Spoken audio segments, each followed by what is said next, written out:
Hi viewers, welcome to my channel Ease for Day. This is Srilekha here. So ఈరోజు నేను ఈ వీడియోలోని పొంగల్ ఎలా తయారు చేసుకోవాలో చూపించబోతున్నాను. సో ముందుగా అయితే స్టవ్ మీద బాండి పెట్టుకుని అందులో 1 టీ గ్లాస్ నిండుగా పెసరపప్పుని వేసుకోండి.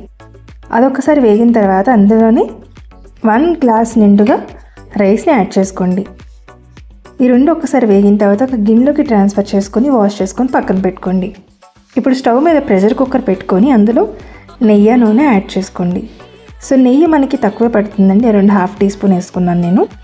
అందులోని జీలకర్ర, ఆవాలు, మిరియాలు మనము దంచుకొని వేసుకుంటే ఇంకా బాగుంటుంది టేస్ట్.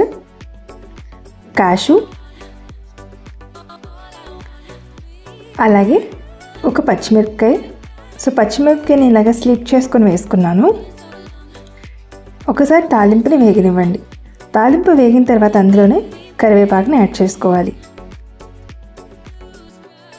అలానే కడిగి పెట్టుకున్న పప్పు బియ్యాన్ని యాడ్ చేసేసుకోండి.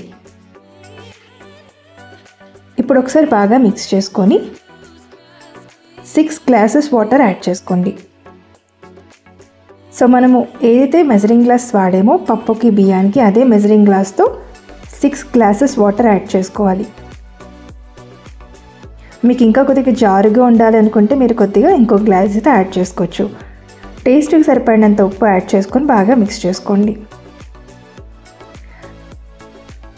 సో నేను తాలింపులో పసుపు యాడ్ చేయడం మర్చిపోయానండి. సో మీరు పసుపు యాడ్ చేసుకుంటే కలర్ అయితే ఇంకా బాగుంటుంది.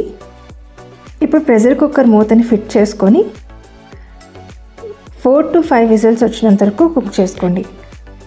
4 to 5 విజిల్స్ వచ్చిన తర్వాత ఒక్కసారి కుక్కర్ని చల్లారనివ్వండి. చల్లారిన తర్వాత మూతని ఇలాగా రిమూవ్ చేసుకొని బాగా మిక్స్ చేసుకొని వేడివేడి పొంగల్ని కొబ్బరి చట్నీతో నంచుకొని తింటే చాలా బాగుంటుంది.